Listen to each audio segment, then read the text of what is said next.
गिबियावनो नोंथांमोनखौ आंनि चेनेलाव बयखौबो बरायनानै लानाय जाबाय। नोंथांमोना सानफ्रोमबोनि खौरां मोननो थाखाय आंनि एसबी रादाब इउटिउब चेनेलखौ साबस्क्राइब खालामनानै लादो। लोगोसे खौरांखौ मोजां मोनोब्ला लाइक, कमेन्ट आरो शेयार खालामनानै होदो।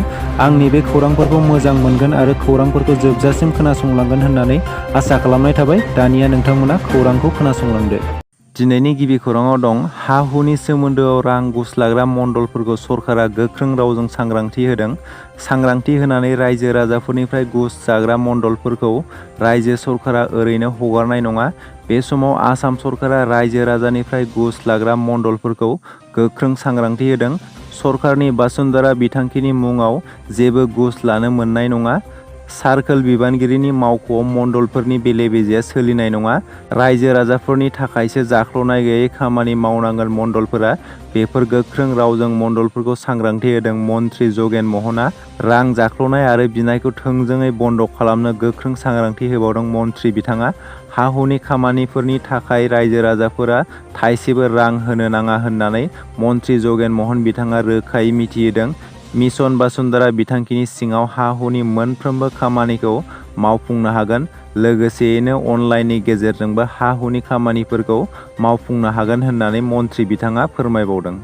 दिनै 21 जुन एबा मुलुगनां योगा सान।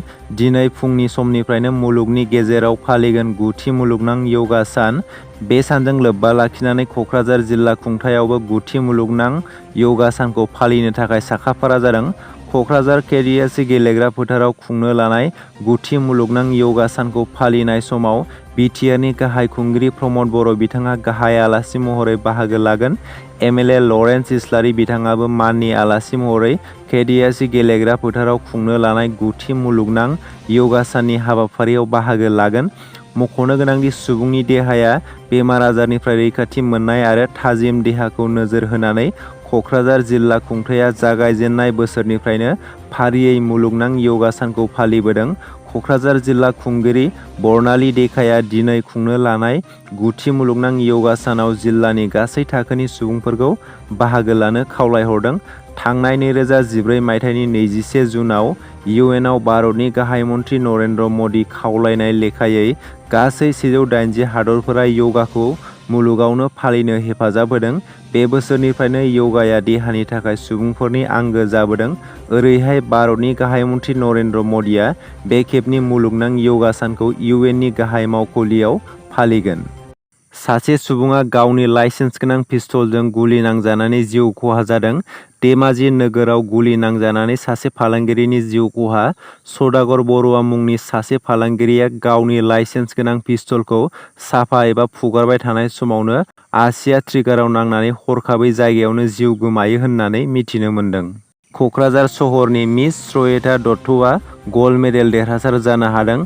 श्वेता दत्तआ गुवाहाटीनि आसाम साइन्स एन्ड टेक्न'लजिनिफ्राय 2022 मायथाइनि थाखाय बेचेलर अफ टेक्न'लजि एबा सिभिल इन्जिनियारिं बिफानाव बयनिख्रुइबो बांसिन सिजिपिए एबा नम्बर लानानै गल्ड मेडेल आवथायनो हादों।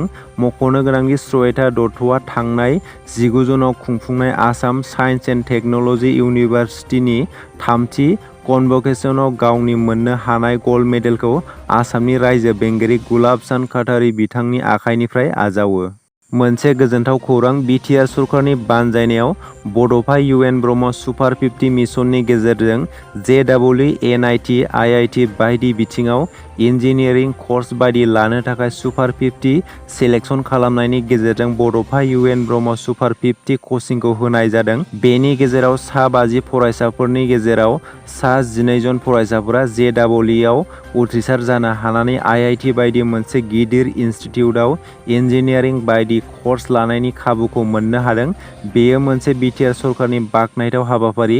बिटिआर ओनसोलाव सोलोंथाइ बिथिंखौ जौगाहोनो थाखायनो बे बड'फा इउएन ब्रह्म सुपार 50 मिशनखौ लानाय जादों। दिनैनि खौराङा एसेनोसै। आसा खालामो नोंथांमोना खौरांखौ खोनासंनानै मोजां मोनबाय।